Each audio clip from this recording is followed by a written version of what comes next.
pleasure to speak to you about Last Call.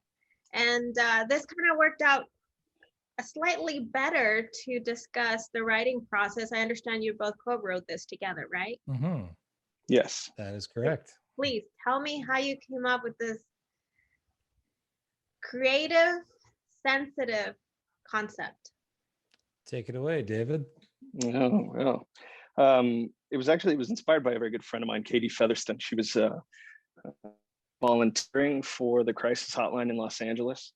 And she was kind of telling me a little bit about her training that she had to go through, and the few calls that she got to be a part of.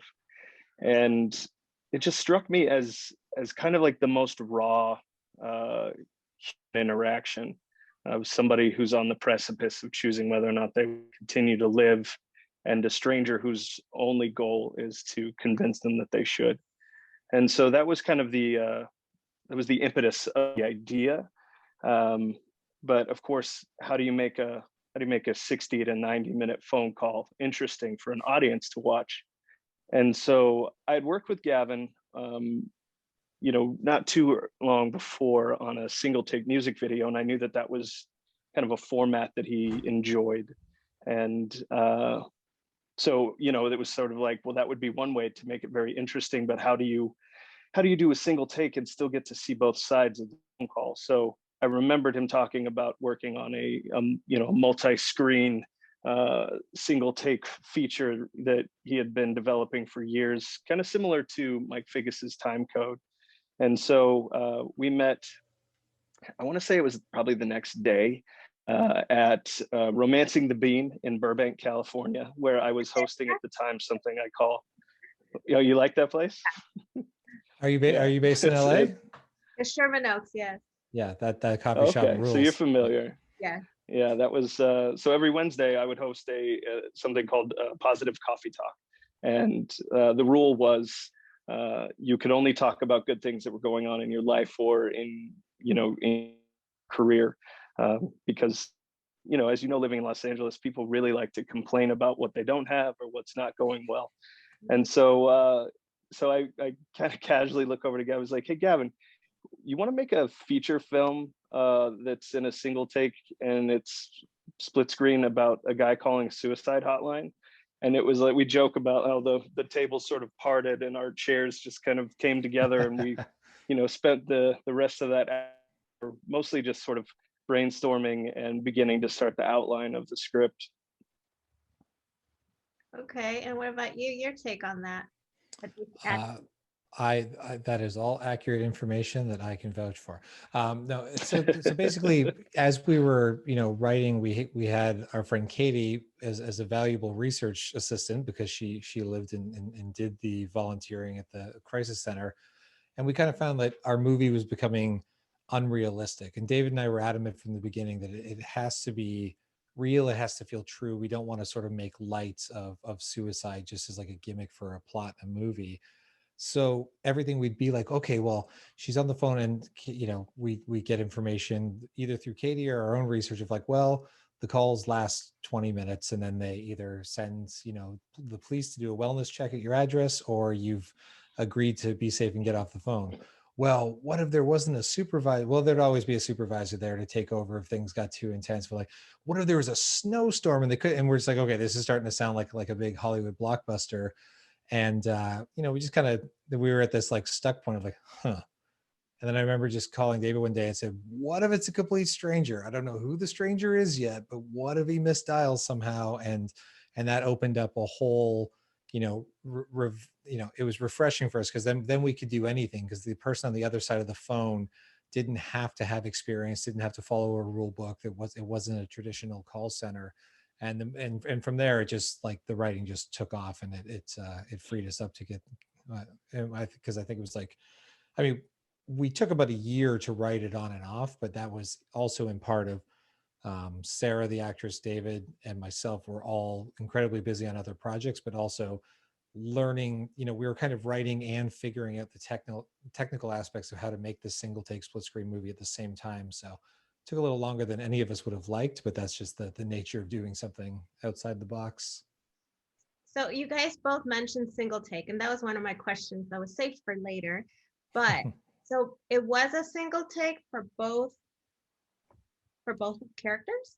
Correct. Yeah, there's no Yeah. hidden cuts, and it was actually shot simultaneously. So there were two camera crews in two different parts of the city rolling simultaneously, and David and Sarah are actually acting over the telephone. They Yeah, did we kind of felt like that was, conversation. yeah, so that's an actual conversation that we had. In fact, we had to call Bell Canada to have them install a landline at the apartment that we were using, because we couldn't afford the delay that would come through voice over internet protocol, or the potential dropped calls that you get every 15 minutes in Windsor, because it's right on the border, so it bounces back and forth between the US and Canada. No And different than so, try to cross the canyons of Los Angeles and keep a phone call going. very true. Yeah, it's Windsor's the Laurel Canyon of Canada. So,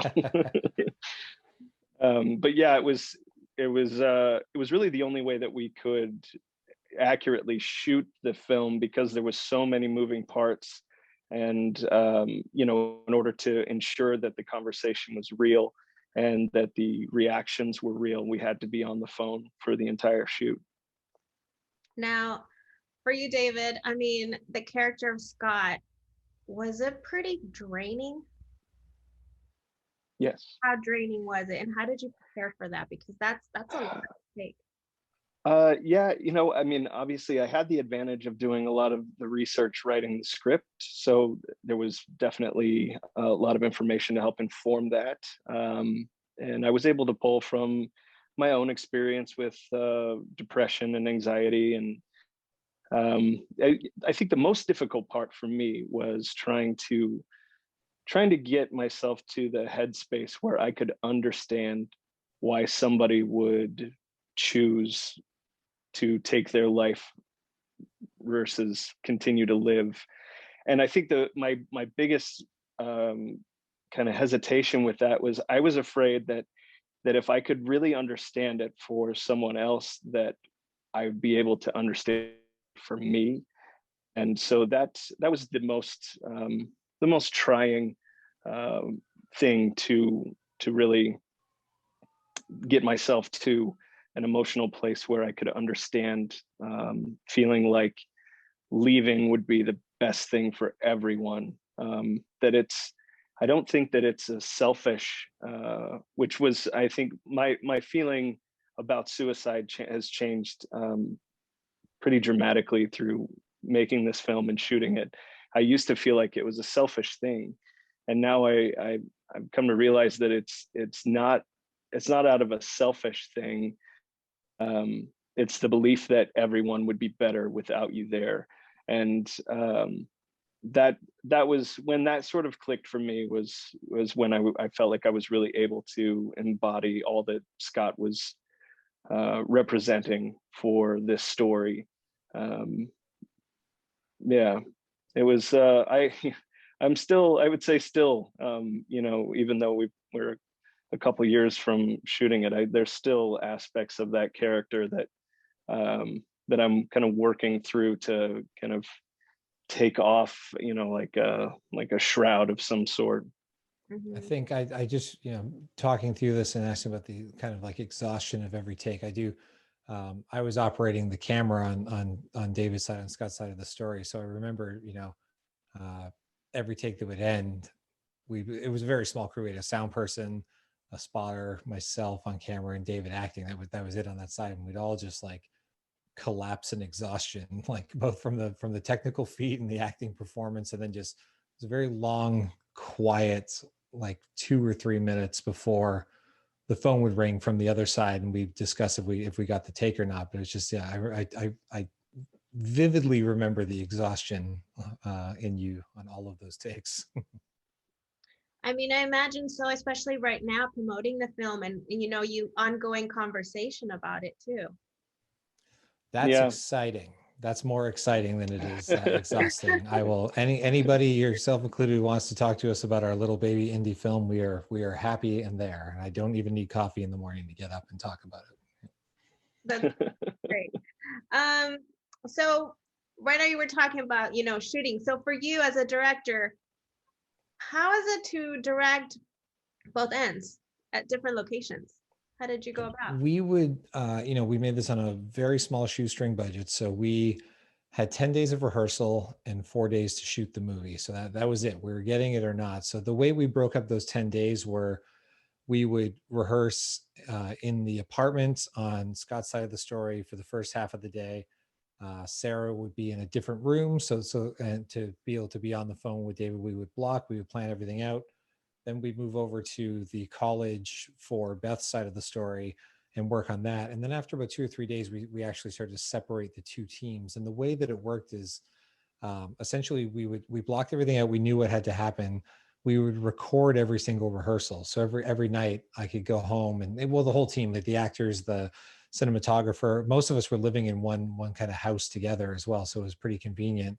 And we could review it the same way that like anybody would watch their dailies on a traditional movie, or the way that a NFL team or coach would watch their game tape back. And we could look at, okay, we got to move that light because we can see it sticking out. Okay, well here, Sarah, if you make sure you turn to face this way, it'll look like you and David are looking at each other on both sides of the screen, even though you're not in the same space. So it was a lot of like rolling full takes, multiple takes, and then just over analyzing everything to come back to the next day and just kind of keep bettering and bettering, which is sort of the same as doing like a theater production. You start through every scene until you get to the point that you can run full rehearsals. And once you're in full rehearsals, you try not to interrupt the flow of it, and then just have the discussion afterwards of what needs to be adjusted, or fresh ideas that have come to the table. And then just hope that in those 10 days, we did everything we could to get it right. And by some miracle, actually get a full take in those 4 days of filming. Yes, it was very much like doing theater in Los Angeles, because nobody's stopping you and there's only two people in the audience. In the story, you have Scott talking about a Manhattan. Why a Manhattan? Yes. You writers would know this. Very much like Scott, the Manhattan is my go-to cocktail for a new bartender or a new bar that I'm not familiar with, because it is a simple drink, but it's very easy to mess up. And so I feel like if you can mix a good Manhattan, I will try any of the things that you've created yourself on the menu.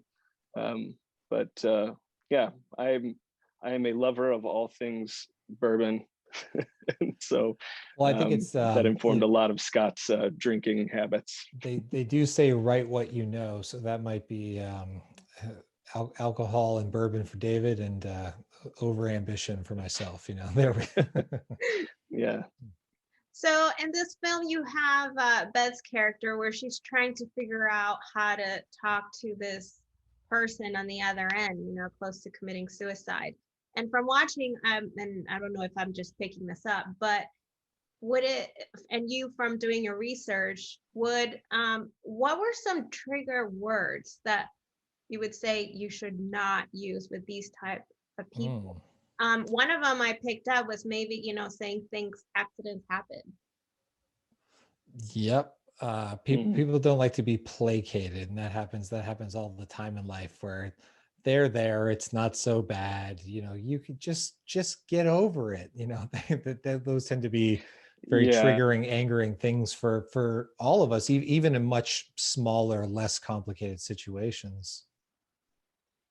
Yeah, I think anything that tries to lessen or belittle the feeling that the person is having is, I think, a dangerous and slippery slope. Because, if you are feeling so low that you feel like your only option is to end your life, you don't want somebody to tell you that you're wrong. You want somebody to reassure you that it's okay for you to have those feelings, but it's not okay for you to hurt yourself. And there's nothing wrong with feeling the way that you're feeling.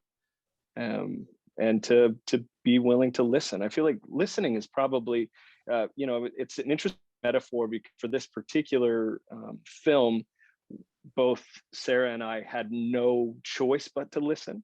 There was no other cues, there was no visual cues or anything else to pull from when it came to interacting with the other character. And I think that's also true of people that are struggling with just being ready and willing to listen. I think is the best thing that we can do for each other. And then right now you mentioned that the way you would see like suicide, in this case, this film changed your concept, that maybe it was like a selfish act.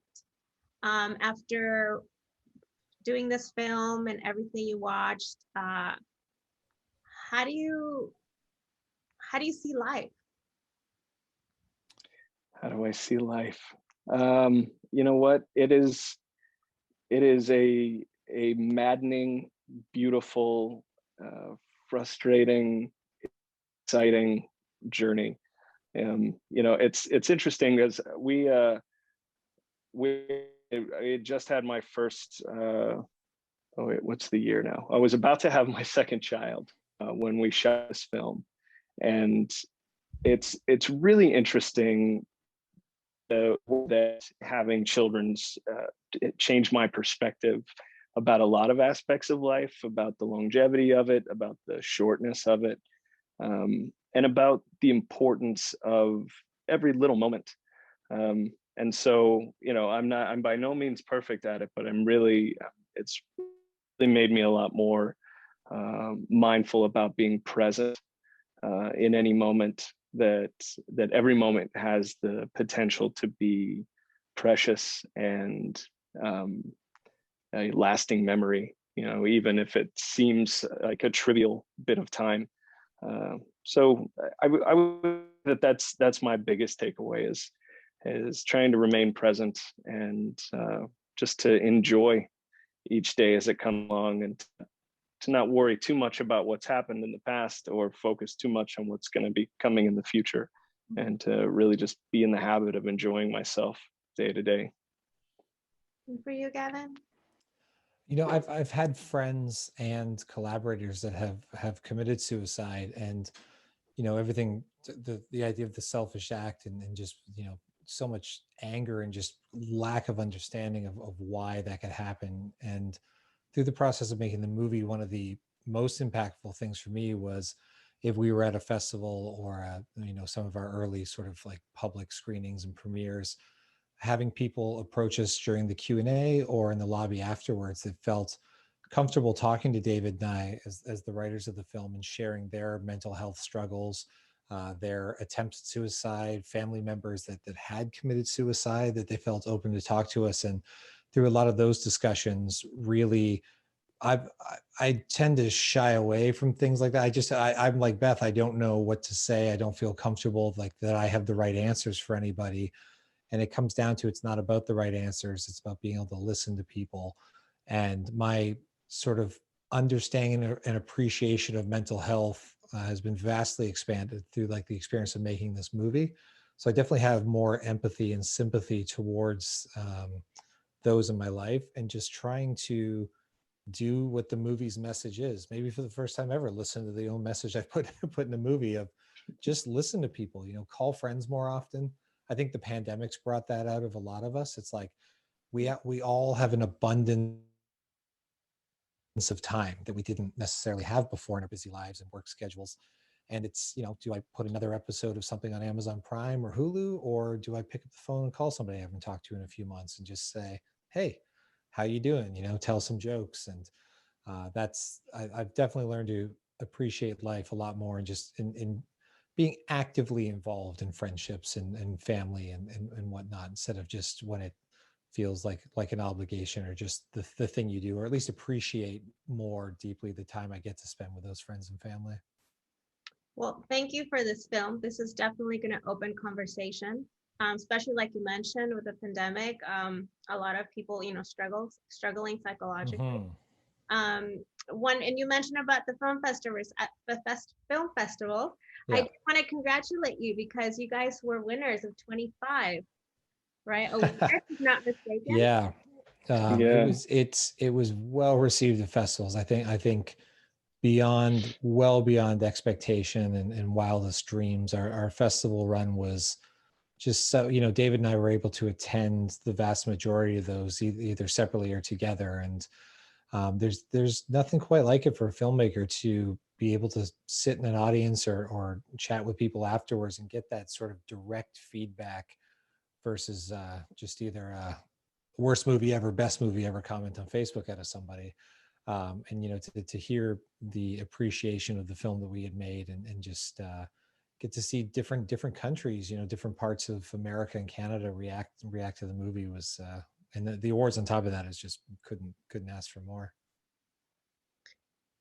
David, did you have anything to say? I mean, you know, this was my first foray into feature filmmaking, and so it has very much been my film school, and I you know, I think Gavin put it very well. It far exceeded any expectations I might have had, and hopefully hopefully we haven't peaked here, because I would definitely love to, you know, to put another film together and create another important story to take around the world and show to people. Mm-hmm. Well, gentlemen, thank you so much for your time. This worked out great. I mean, having you two as writers to discuss this film was actually pretty fascinating. And like I said, I'm sure people are gonna, you know, open conversation after watching this film, or, you know, definitely with the concept of what's going on today, people are gonna watch. And they will get a lot Thank you. of feedback. I appreciate it so much. Again, all the thanks goes to you for supporting indie film and you know, helping us find and build an audience for it. Are you kidding me? I think indie films are the ones with better content. They might not have the budget. I feel like you don't need a big budget to have good content. And that's Nope, script and actors. If you like the script and actors delivering that script, you can forgive so much on the technical side and still enjoy the movies. I mean, all the movies I grew up loving that were independent were, you know, technically flawed but wonderful, wonderful movies. Mhm. We will still accept a big budget if anyone's listening. Imagine what we can do with lots of money.